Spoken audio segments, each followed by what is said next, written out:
Ninjask is a Pokémon that got introduced back in Generation 3 and it's certainly been an interesting Pokémon in competitive. In Generation 3 and 4 it managed to find a spot in the OU tier, but after that it always ended up in the lowest tiers in competitive singles.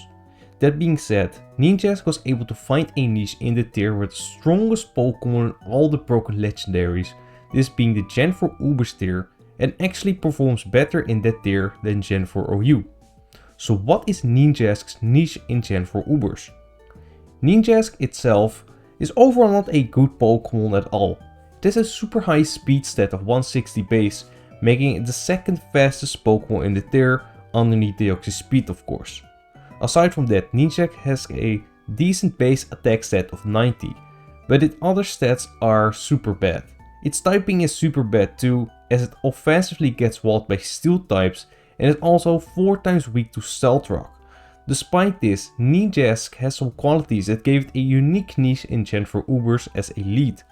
Ninjask is a decent Baton Pass lead.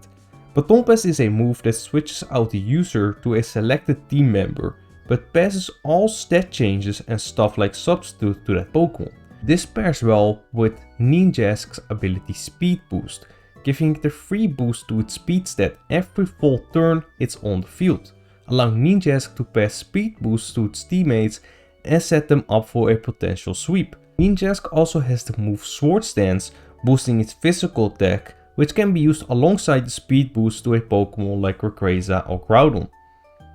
Due to its high speed, Ninjask will usually be able to move first as a lead, except when it's facing Deoxys speed or a Choice Scarf user like Darkrai.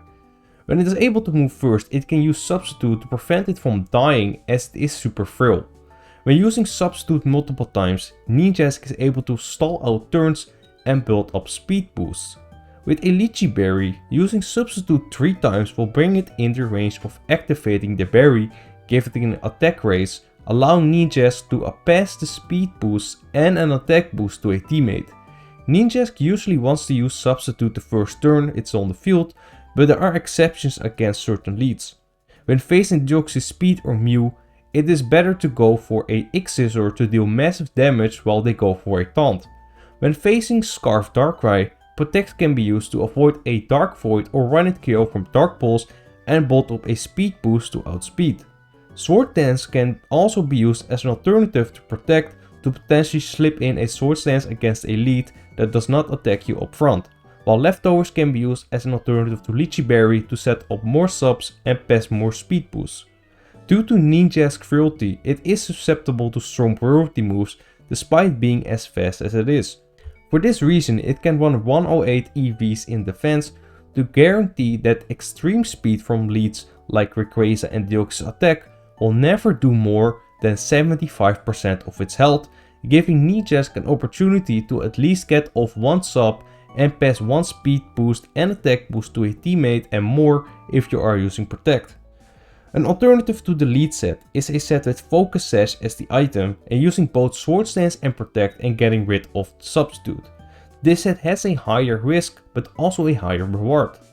By the way, if you want to know the niche of Pokemon Home in Gen 4 Ubers, so the compatibility with Pokemon Scarlet and Violet will finally be available, it is vital that you like the video and subscribe to the channel. I appreciate it a lot. As I said, Ninjask can run a set with both Sword Stance and Protect. When Ninjask enters the field, it can use Protect and after immediately go for a Sword Stance on a suspected attack and lift the hit with Focus Sash. After that, it can pass the boost to a teammate, giving them a +2 speed and attack. The lack of Substitute thus makes this set more susceptible to taunt and priority though, but the reward is surely worth it. That being said, Ninjask has to be wary of common Pokemon with phase moves like Groudon with Roar and Lugia with Whirlwind. Ninjask is also susceptible to Scissor leads using Bullet Punch for a one-hit KO. Outside of a Baton Pass user, there is very little Ninjask can do.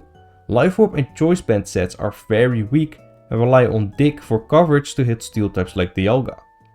Let me know in the comments what you think of Ninjask's niche as a Baton Passer in Gen 4 Ubers, and check out my video on Tentacle's niche in Gen 4 Ubers and the playlist if you haven't already. Thanks for watching and see you next time.